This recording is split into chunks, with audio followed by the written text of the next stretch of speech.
I want to welcome you to session 2 of the School of Architecture and Planning at the University of Buffalo's Citizen Planning School.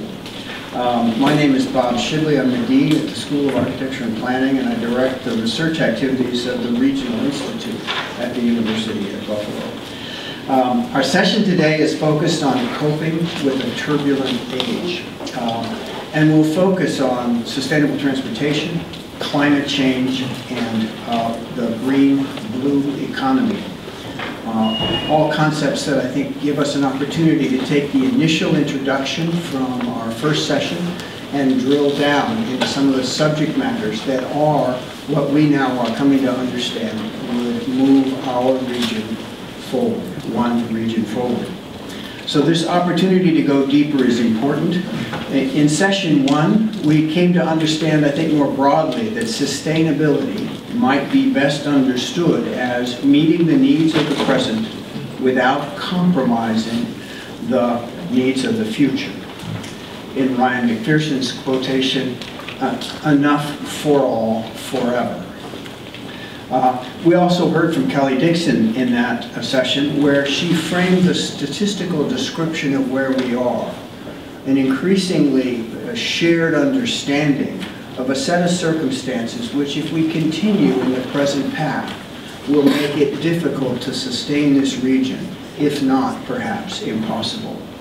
And Kelly told us as a sort of bottom line that we have lost over the last 3 decades around 16% of our population, and we have added to the development and therefore the maintenance burden of our region by a 70% increase in developed areas.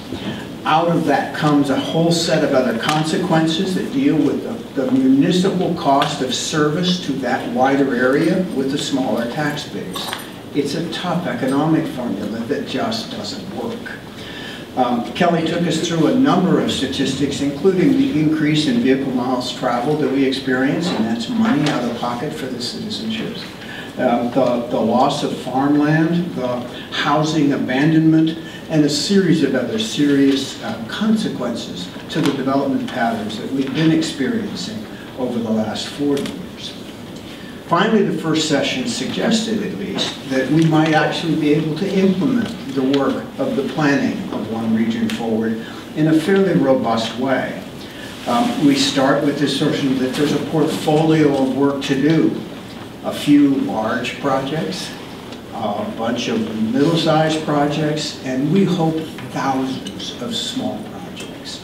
And out of that, we begin to feel the region address the sort of statistical problems that are symptoms of our current circumstance and the way in which we create a more prosperous community. So overall, we envision no czar, no God of all the places of all 64 municipalities. This is a network of distributed powers and authorities that are aimed at a kind of shared vision for our region and our communities.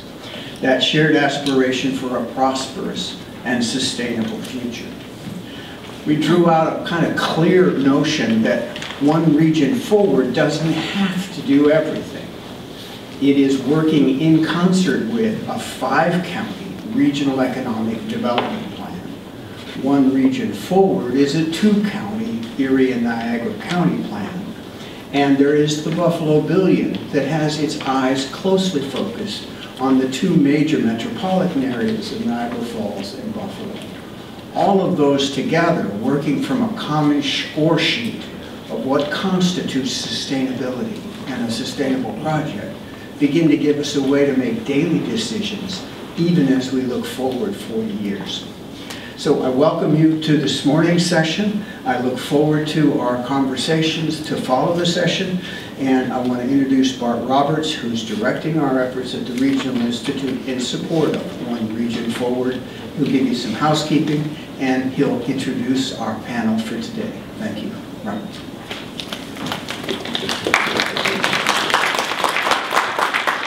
So let me get into introducing our speakers. First, we have Daniel Hatz, Associate Professor in the Department of Urban and Regional Planning at UB.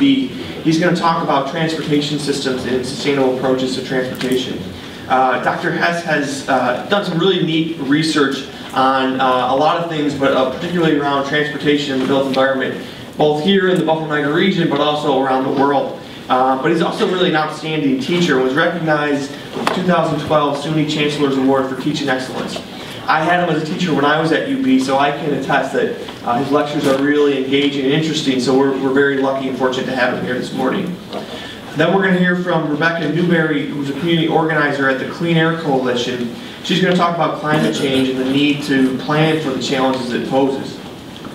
So Rebecca and her organization does some really great work in the field of environmental justice, working with communities that typically get marginalized to make sure that they have what we all want, a healthy environment to raise their kids and families. She's got a lot of experience in the field, and she also let us know that there's a conference in early June around green economy type of issues, and so if you have any interest in that, talk to her and we can follow up with more information on that. And then finally, Jill Jedlicka, the Executive Director of the Buffalo Niagara Riverkeeper, will talk about an approach to economic development that embraces the changing energy trends in our world, but also embraces the inherent qualities this place and its ecosystem presents to economic opportunities and quality of life.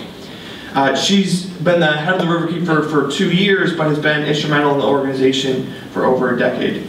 Then following that, we're going to ask two great panelists to come and join us for further discussion. So first we have James Morrell, who's the head of planning for the NFTA. He'll join us and offer a broader perspective on the challenges and opportunities in public transportation in this region. James is also the chair of the Buffalo Planning Board and really so provides a wealth of perspective on issues in planning. And then we'll ask Linda Schneekloff, Professor Emerita of the School of Architecture and Planning, join us. By the way, I practice saying Emerita all morning because something about it doesn't seem right. She's been a key person in helping guide the climate change action component of One Region Forward, so she can add some additional perspective on all sorts of issues, but especially what One Region Forward is working to do to aim us towards a more prosperous region.